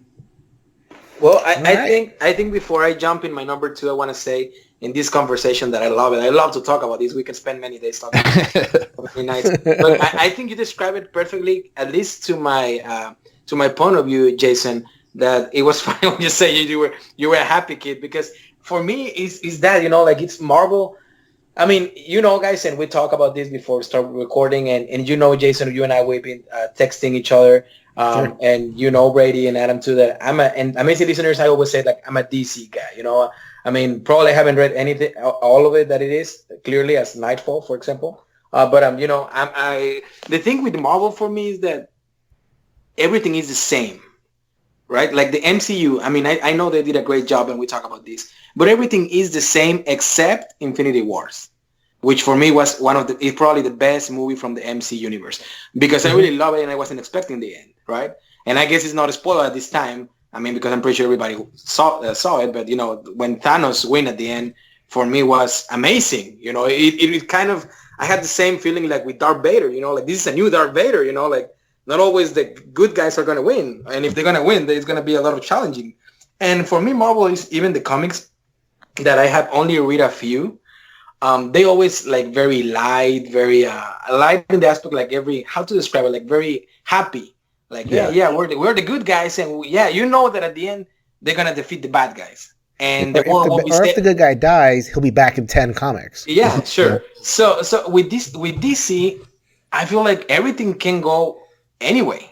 You know, like you always have that tragic story with like Batman. You know, the killing of his parents. That's always super sad. I mean, he's just a little kid, and that happens. And they still do it in every story arc, but in a different way. And it seems like every time they do it more mature and more sad. And I don't know. It's just I like more that kind of stuff. I guess not more realistic, because at the end of the day it's not realistic, but more darkish, I guess. Even if I was Happy Kid too, I want to think that I was Happy Kid too. I mean, it's always I guess that's a big difference. And this will come to my second recommendation, which I will put two comics together because they're both live and they're both mini series, what they call mini series of comics, which they are both are from DC, but one is called Deceased. Which basically is a mini series of 6 comics that is still alive. I think they're in issue 4, or by this time probably issue 5 is already released. But basically, if you like zombies, and if you like horror, and if you like DC, this is a great comic, because I don't want to spoil you who and how, but characters die like nothing. And 3 things I do not like. Yeah, and even if you would think that, like, once again, it's not a spoil, I'm not going to tell you if he's alive or if he's dead already, but even if you think on the back of your mind that Batman is not going to die, Superman is not going to die, Robin is not going to die, think it twice. Once again, I'm not going to spoil you. Just think it twice. And this is a very immersive comic. Now, this is from the new category of DC, which I love, which is the Black Label. I think it's great because for the people that we grew up with the hobby, and now we're in adult life. Of course, we still enjoy the things from the past, but we're gonna also want to see things that are more according to our ages, right? So with this new DC Black Label that they make more mature comics, it's great. So one is Deceased once again, and the other one, it's also there. It's in books. Actually, the first 2 books are already released, and I think they're gonna release the third one very soon. And I don't know if it's gonna be only 3 books, but it's called The Last Night on Earth, which is by Snyder. And it's Snyder from the New 52, and it's great. It's basically, once again, a post-apocalyptic world where Batman, it's just wandering the world, like whatever is left from the world. And I think it's not a big spoiler, but you can see on the main cover of the first issue that Batman is walking like in a desert, and he's carrying like a lamp on his right hand, and on the lamp there is the Joker head inside. So he's walking around with the Joker head on his hand inside. But everything will make sense as long as as soon as you start to read the comic. But it's great. It's great. I love Snyder as a writer. I think he does a great job with everything that he does. So that will be my number 2. Those 2 recommendations: Deceased and The Last Night on Earth. Adam and Brady, I'll get to my number 2 in a second, but thinking of that Marvel and DC, like especially for Brady, you're a DC guy. Hour of Need seems like more of an MCU vibe. Am I getting that right? It's got what we like about both. It's I don't read a ton of Marvel comics, so I don't have a lot of grounding in that. I read a lot of DC stuff, and I have a lot of back history with DC. Currently, I'm like probably almost more of a Marvel guy. Currently, I never thought I'd say that, but yes, come to the light. Just with the media right now, like the movies, and I'll get to my number 1 in a second. You'll see why, but I think in general, it's kind of a combination of both, because it's got a lot of what I love about the DC characters and the DC stories, and just the tone that DC has. I like the kind of detective tone, a lot of investigation, a lot of kind of mystery. I've always seen Marvel as much more just high action, like colorful, and which is great. But I just kind of want to have a mix of both, essentially. And I think that it does kind of mix of both, because Hour of Need has attack actions and solve actions, so it kind of encompasses both of those. But I would say it's probably going to look more like a Marvel game. Like, visually it's going to look Marvel.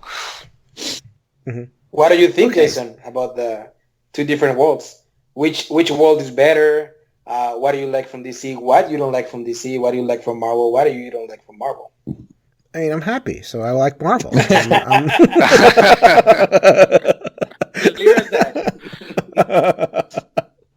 I don't know. Like, I mean, obviously, like when I was a kid, and I think that we're all kind of the same age. You know, you got the Death of Superman story arc. It was like a huge thing, and they got all hands on deck, and all this other stuff. And like I remember reading it, and it was just very kind of like, this is a bummer. Yeah. And some of the other stuff, I read like a couple of things like Lobo and other stuff. Like, it's cool. Like Lobo was kind of the DC Wolverine, but like a little bit more murderous and bloody.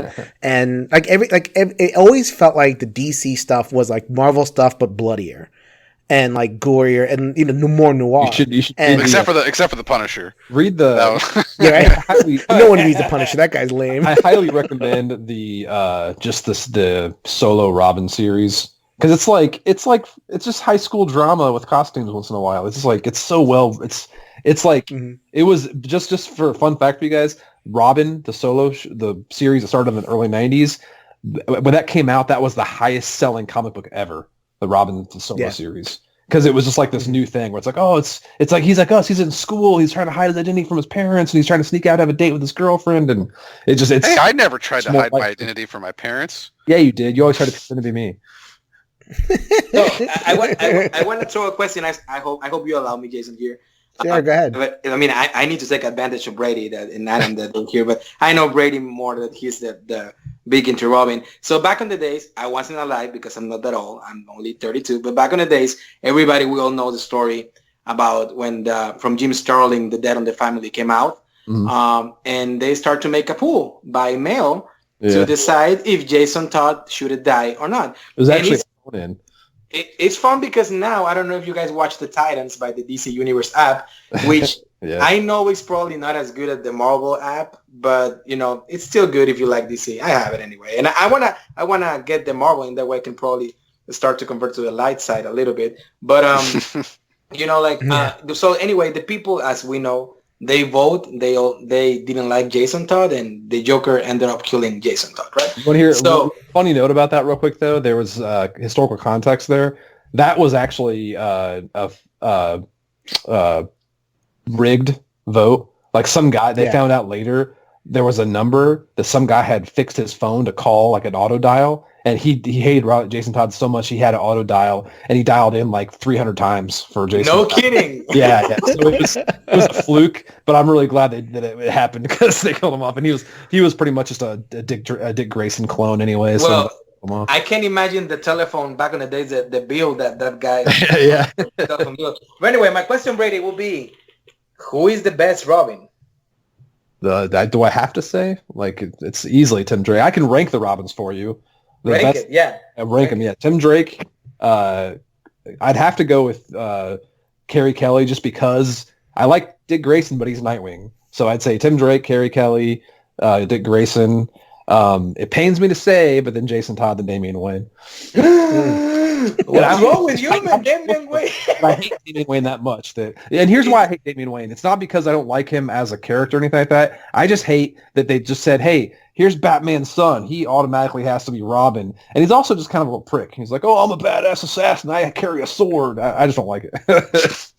I like Damian Wayne. What about you, Jason? Who is your favorite Robin? I couldn't care less. Get out of here. Get out of here with your Robin. My favorite Robin is Batman. That's why I throw that question out. Well, oh my God! Don't ask me that. Who's your favorite Black Panther, Jason? I don't know if there's many Black Panthers or just one. There's a couple of Black Panthers, but I mean, I was like I said before, I never really followed the Black Panther ethos because it was lame. Like seriously, most Marvel comics, like I read X-Men, and you could tell which ones were the good characters by the ones that Marvel sold when they were bankrupt. So they sold X-Men, they sold Fantastic Four, which is kind of the Mendoza line of cool. They was X-Men, Fantastic Four, Spider-Man, obviously, and Ghost Rider. So they sold those properties, and those are the ones that were like the best ones. And they had to like look at their lame other comics and see what can we do with this. And thankfully, they hired Robert Downey Jr. and the rest is history. and just made that whole and actually rebooted the whole thing. Hey, let's not leave Adam out. Adam, which one is your favorite? I was gonna say Spider-Man or Batman or whatever you like. Dereck, I was gonna answer your question for you. My favorite Robin would probably be whatever Robin was in the animated series. Was that Dick Grayson? That was Tim Drake. They called him Dick Grayson because there's some mess up, but they literally stole Tim Drake's costume. The animated series was Dick Grayson, right? What's that? On the animated series is what? Yeah. I'm just saying the story behind that was there was a mix-up when they were creating that character because the producers did not know that the new Robin in the comic books was Tim Drake. They accidentally named him Dick Grayson, so the character in the show became Dick Grayson, but it was originally Tim Drake because they took his likeness, his bow staff, his costume, and they that's all Tim Drake. That's what pissed me off because that kind of confused. Because then when later on, Brady's going into a deep hole. There it is. Because actually, I just saw the episodes of the animated series. They brought in Tim Drake, and he was like he had like red costume, but he was literally had Jason Todd's backstory. It was so stupid. I was so annoyed by that. But yeah. Anyway, that was the Robin that I liked. I liked the Batman animated series was kind of like Batman.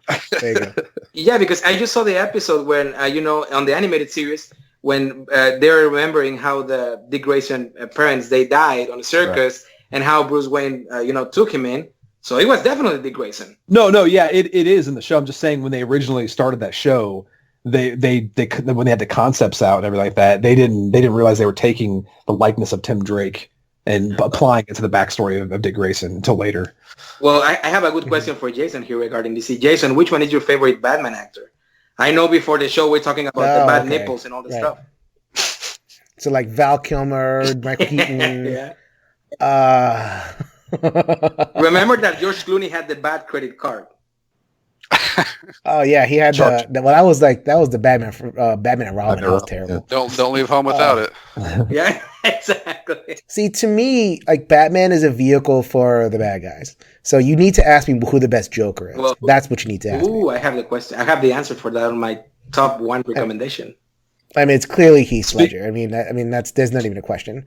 But I'm a Jack Nicholson guy, and I love that representation of him. I love the shaking hands with the dead body and everything.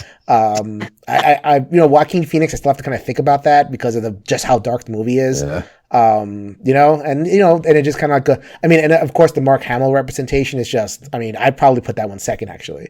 Like Mark Hamill's just nailed it every single time. If you want it to be psychotic, if you want it to be happy, if you want it to be just like he just nailed the entire range. Of what Joker is, so I'm gonna have to go. I'll have to go Ledger, Hamill, and then Nicholson, and then like a bunch of stuff. yeah. Just for I mean, I know for a fact that we all probably gonna agree that the last place will be for Jared Leto because it was just so terrible. I don't know if it's his fault or his Joker or the script or what. Jared Leto, yeah, terrible. My favorite is Cesar Romero by far. Really? Now, fun fact that you were mentioning, Jason, Mark Hamill, I think he has the best Joker laugh. Yeah. They were putting a poll recently on Facebook or Twitter or something, and he won for the best Joker laugh. Which Mark Hamill does a great job with that. Mm-hmm. So where did we leave off on this list anyway? I am going with my number 2. Oh yeah, sorry. We've done list within list within. We're inceptioning the list over here. I'm on my number 2. It's funny, Adam, that you pointed out about Real Writer or something like that. My number 2 is a writer. It's Peter David. So Peter David, he did a bunch of stuff all in Marvel and DC, like all the good writers, like Dereck mentioned Jim Starlin, also crossover. Like they all crossed over. Peter David, I particularly like. He had like a 12-year run on the Hulk. And again, the Hulk sucked. You didn't read that comic. It was just like, okay, it was just, he don't make him mad. And that's why the movies are terrible because that's the whole conceit is don't make him mad. And that movie was pretty good. The MCU one was actually pretty decent. My daughter keeps saying, I prefer that actor over the new one. I'm like, I think he's pretty good.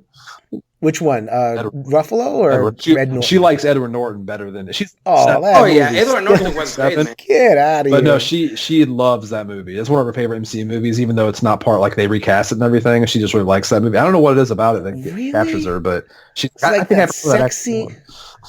that sex scene is like, oh, we can't have sex too hard because I'm going to turn into the Hulk. It's like, come on. I can't have that part. So what Peter David did, he was a very, very funny guy. Like he also wrote for X Factor. I think he wrote for Aquaman. He's, they basically they would hire him to liven up dead properties. And what he did was he took the Hulk, and there was like a bunch of Hulks, right? There was like, the big dumb Hulk. There was like the gray Hulk who was like a mobster, and all these other kind of like weird things. And he just kind of like turned it into one Hulk that struggled with his personality, and then eventually kind of made the big smart Hulk that puts everything together, which is the Hulk that's actually in Endgame. So like, he shows up and he's like, oh, hi, I'm the Hulk. And I'm really smart and I'm really strong and I can do everything. And like, so, but that plays out in the Peter David comic book so well. And he's done a lot of different stuff. Like I loved his X Factor work and a bunch of other things. So I'm going to go with Peter David. I don't know if you guys have like a favorite writer in like if someone's writing something, you're like, oh, I got to read that no matter what the property is. Not for me. Like that, nobody stands out for me as the writer for comic books. Is when I read most comic books as a kid, I mainly paid attention to the artwork, like myself, because I was into art at the time. And Jim Lee was one of the big ones for me. But yeah, like I've definitely read things I liked, but honestly, I can't remember who I liked the most.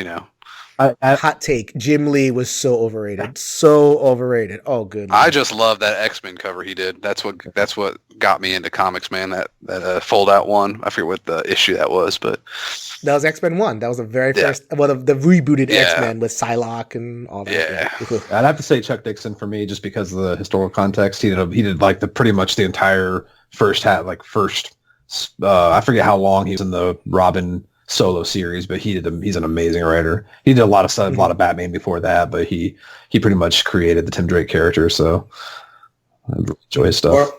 For me, I will have to put 3 at the same level. Just really quick, Jim Starlin, because he made Dead on the Family, and he made Thanos, which is one of the few characters that I really love from Marvel. Also, I would have to name Frank Miller, of course, The Killing Joke, The Dark Knight Returns. And more recently, Snyder, the work that he did with the New 52 and now with The Last Night on Earth. And I think he's releasing, or he just released a Superman book from the year 1 or something. Frank Miller, Snyder, not the director, not the movie director, the writer, the comic writer. I really hope you don't mean the director. Yeah. He is a disaster. The Watchmen is very good. That's the writer, is Scott Snyder, right? Yeah, Scott Snyder. Yeah, Scott Snyder. So anyway, those are my top 3 at the same level, and I just hope I can keep reading more from them. Especially Jim Starlin. I mean, he's great. So yeah, those are my favorite 3. All right, Adam, let's go to your number 1 comic book fang. So my number 1 might seem a little silly compared to all the comic book stuff that's available out there, but it's actually very important in my childhood because it pretty much got me into comics and superheroes. Was the 1990s X-Men cartoon. That was huge for me as a kid. I actually, the ringtone on my phone is the theme song, so I hear it all the time when Brady calls me like 7 times a day talking about game stuff. But yeah, so that cartoon was, and plus Cyclops is like one of my favorite heroes because of that show, and that his awesome 90s costume is like one of the best superhero costumes ever. Yeah, and anybody who sees the Jim and Ice cover might see influence for Ice's character, definitely taken from Cyclops. All right. No, my number 1. Just to preface this, I'm not a hype machine. I don't just like latch onto the current hype. This is monumental to me. It just happens to be recent. My number 1 is by far the most important comic book thing to me is this new FFG Marvel Champions game. I am completely 100% like over the moon obsessed with this game right now, and I'm pretty sure it's gonna stay that way for a long time. It's the game I've wanted for so long, and I'm so excited to actually have a copy now, and I've just been playing it nonstop. So it's got to be just by far number 1, even above Robin, Derek. It's above Robin. So I can vouch. I can vouch for that. I can post some text messages and G chats that I get from him on a daily basis talking about that game. It's like. Plays solo perfectly. It's like they've taken everything about the LCGs that I loved from like Lord of the Rings and Arkham, and they put superheroes and they did everything right. And it just I cannot praise this game enough. It's the best game I've ever played by far. What? Yeah, no, 100%. Yeah. I'm not even afraid to say that without any Well, at all right now. I'm certain about it. Brady should always give a caveat that he never wants anybody to take his opinion as Right, a recommendation. I'm not saying it's the best game that anybody's going to play. I'm just saying that this is the best game I've played for what I want. It's pretty much designed for me. Like I think the guys were like, we got to make a game that Brady Sadler is going to lose his mind over and feel like he needs to give up game design. I will say it is by far FFG's best LCG. Like I enjoy it thoroughly. It's a great game. I look forward to playing more of it. I haven't reached that obsession level that Brady has yet, but I don't have anything wrong with it at all. It's great. No, yeah. The funny thing is if it wasn't for, we took a trip to FFG last week because we were doing a game for them right now, so we were submitting our first iteration of it to them. And they let us play it, and they gave us some beta cards, so I managed to play it. So if I hadn't done that, this probably wouldn't be on the list. This happened this suddenly, but I've been playing it nonstop, probably 40 times in the last 5 or 6 days. I've just nonstop play game after game of it, and there's only 3 villains to fight in the core game. It's a pretty limited, content in there, but I just can't get sick of it.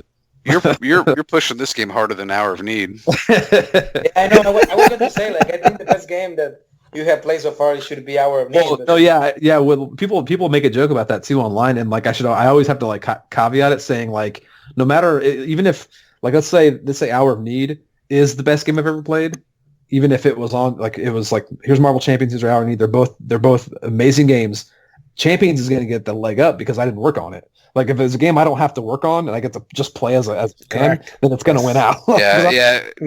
Yes. As much fun as we have with our own games, it's always different to be able, as a consumer, be able to experience something fresh, and get a different perspective on a game. It's always going to win over. Our favorite games are always going to be games we don't work on, but we always love playing our games. It's just that's part of the obsession, is because it's not very often I get to be just a straight fan. I'm just a fanboy of or something, because there's a lot of games I'll play and I just look at it from a professional level. This works. I like this part, but I can just be a fan on this game. I can just fanboy over it, and it's great. Well, I'm glad to hear that, because I pre-order every single thing. I pre-order the base game. I pre-order the Captain America expansion, the Green Goblin expansion, the big map for the locations and all the stuff.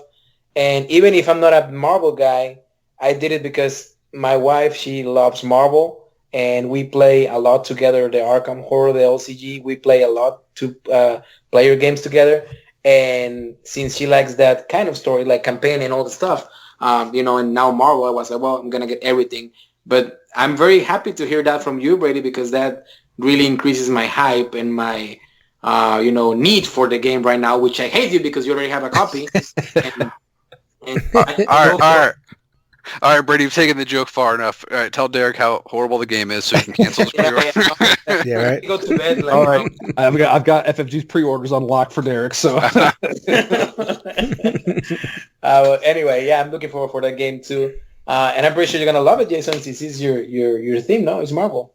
I'm gonna love it. It's not even close. Dude, yeah, it plays. The solo is so good. It's such a good solo game. So I'm gonna like it, Brady, even if I don't like too much Marvel. Yeah, it'll make you like Marvel. That's what's weird. I always say. Brady, do you prefer one player or do you prefer a team up? Well, Adam and I played today. I definitely prefer playing 2-player, but because I don't want to two-hand things, I love that it's solo as well, because I want to play it nonstop, so I have to play it alone sometimes. So I definitely prefer. Well, I definitely prefer it 2-player, but not playing 2 heroes myself. Two-handed. I think it's a tough call, because there's nothing wrong with solo at all, because in Lord of the Rings and sometimes in Arkham, solo does feel sometimes a little off or not as compelling, but I haven't had that at all with Marvel. It plays. It's so smooth solo. Cool. All right, Dereck, what's your number 1 comic book thing? Well, my number 1, and before I mention it, I want to say something really quick. I'm the kind of person also that I don't like to go for the hype. Sometimes I fear, I have that famous FOMO in board games, like fear of missing out. But mainly in other things, I don't go with the hype. I usually like very unique things, like go with minorities and things like that. That's me basically.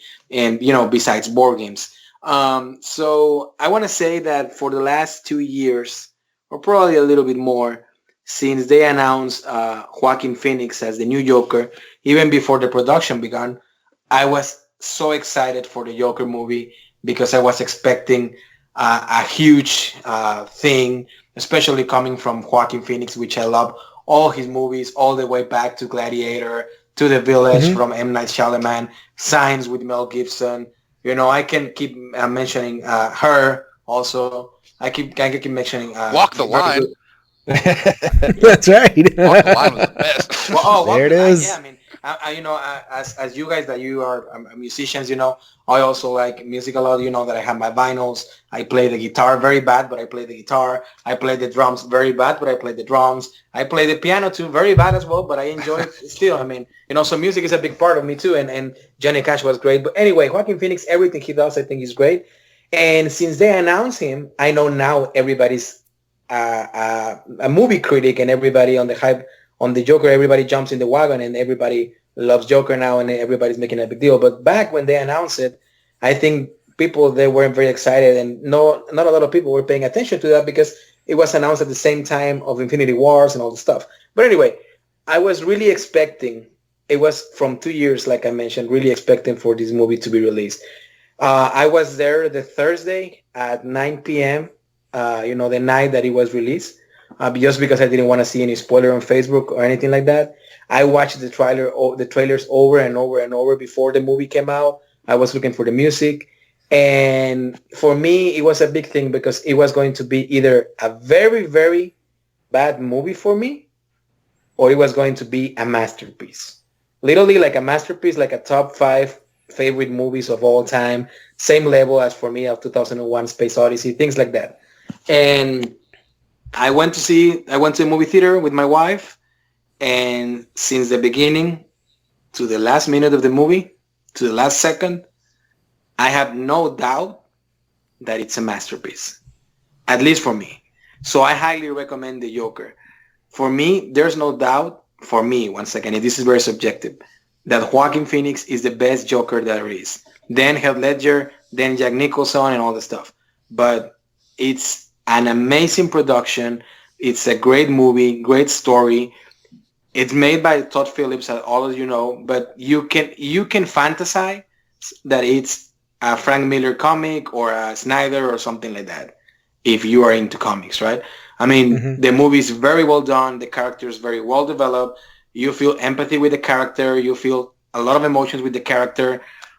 You feel connected to the character. And I just hope that, you know, very fun and entertaining movies like the Marvel MC universe keeps going, like now within the next 10 years. It's good to have those, for me, to have those kinds of movies. But I also hope that people or productions or, you know, directors will start to make more kind of, let's name it, realistic, mature movies like Logan, like Joker, things like that. Like, okay, we have the entertaining part, but now we have the more mature, realistic part, like, once again, Logan and the Joker. Joker, I highly recommend it. If you haven't had a chance to go to the movie theater, go and experience it in a movie theater. You won't regret. I mean, if you're a comic fan, even if it's not based on any comic, you will find a lot of Easter eggs during the movie. You probably will like his performance. Like I said, I love the movie. Even if you take the Joker character away and just name it, I don't know, let's say the movie is called Joaquin instead of Joker, right? I mean, you still, it's still a very good movie. So that would be my recommendation, the Joker. I think this is gonna set a precedent for Warner and for DC to make better movies. I hope that this is gonna help Matt Reeves to make a better trilogy of the Batman and try to bring something different, which I heard so far that the plot is gonna be completely different, and it sounds very great. But you know, that's my recommendation. Go and watch the Joker. You won't regret. I know that Brady and Adam, you haven't seen it. I know that Jason, you haven't seen it, but please go, believe me. And I would love to hear your thoughts once you see the movie, because I just love it. I definitely gonna buy it and gonna watch it over and over, and I think it's great. It's great, and Joaquin deserves the Oscar. It's not going to happen. I'm too happy a guy. I like my good mood. Jason, don't make me fly to. You're in Florida, right?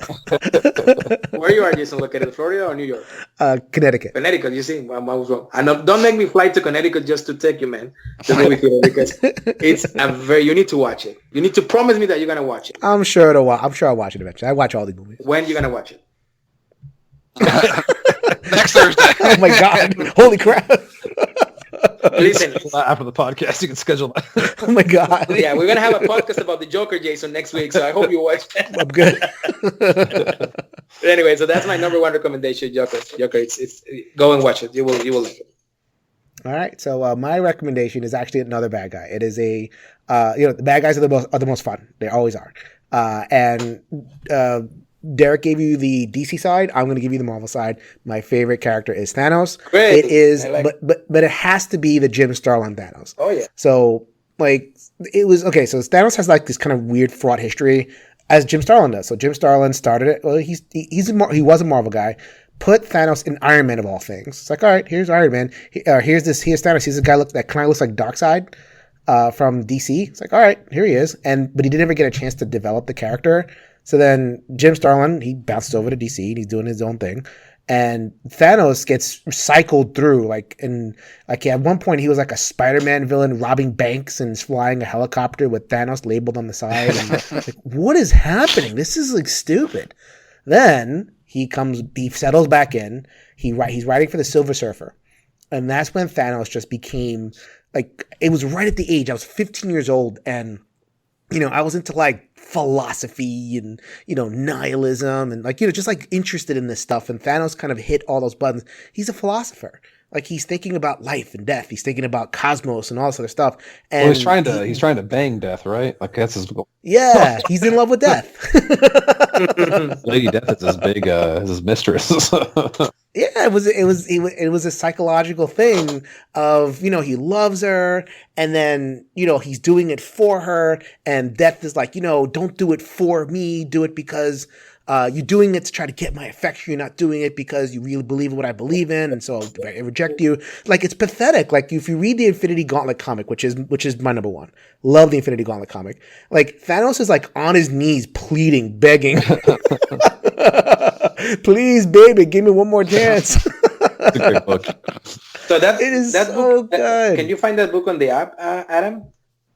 On the Infinity Gauntlet? I have a copy if you want to borrow it. Oh, no question. Oh yeah, I will definitely borrow it. Yeah. Yeah.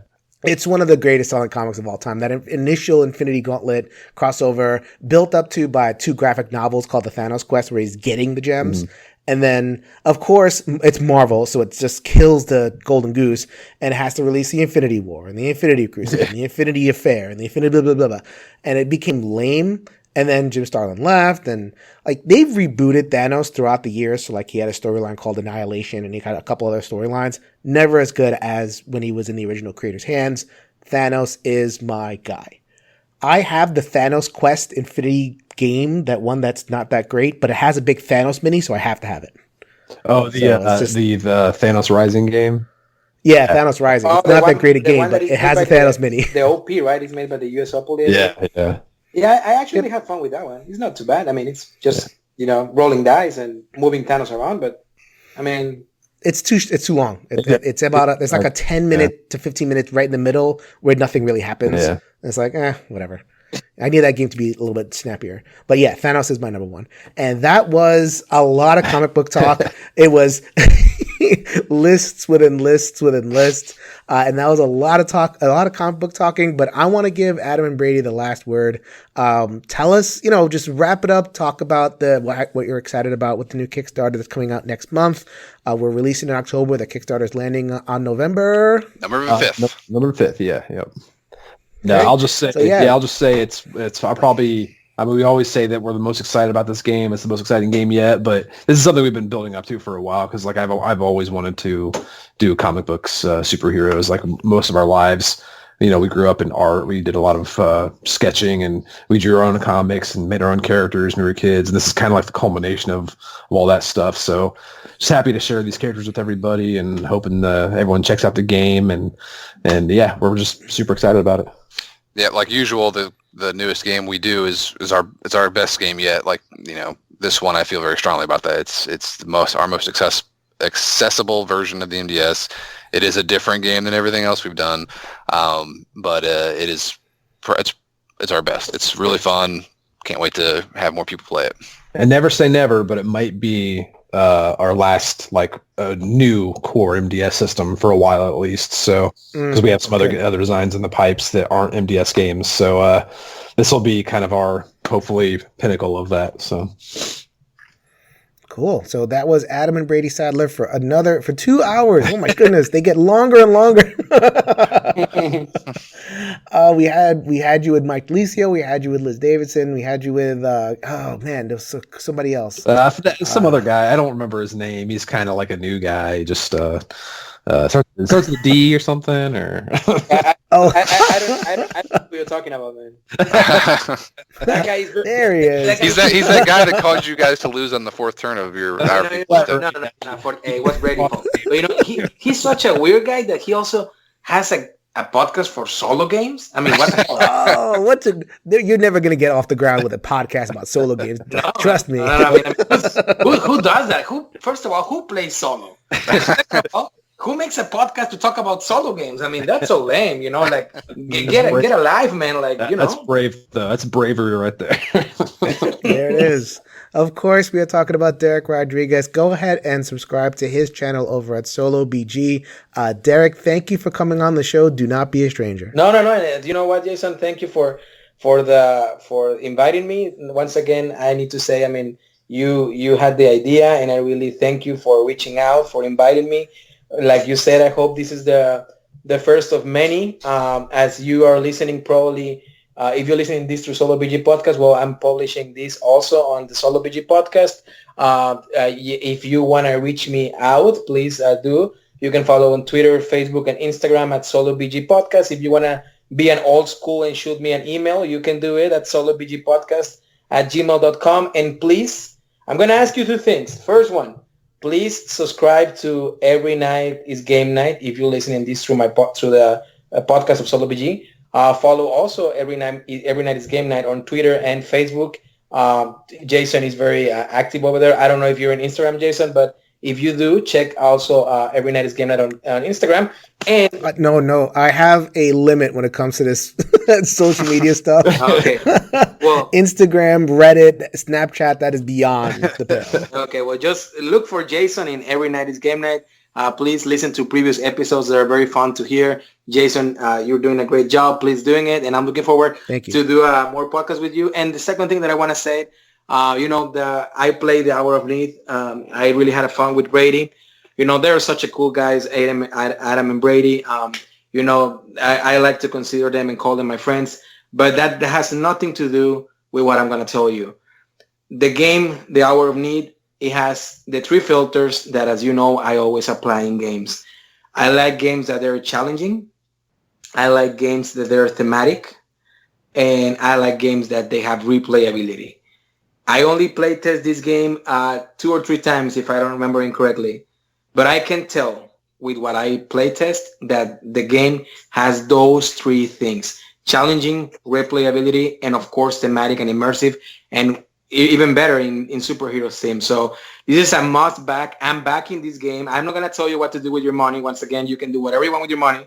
But if I were you, I will also back this game, because every time, like I mentioned at the beginning, when you see the Sadler last name on a game, and not because I want to kiss anybody butts, because I don't do that, it's a guarantee of a good game. So don't be afraid, back it, support the local designers, support the European designers, Chinese designers, Mexican designers, support them as well. That's it. I think it's important to do that. I hope Kickstarter never ends, because it has opened the door and window for more content, more creativity, more people. At the end of the day, more people work, more people passion. So that's great. And once again, Jason, thank you so much for having me. Amazing listeners. Until next time from Every Night is Game Night, and until next time from Solo BG Podcast.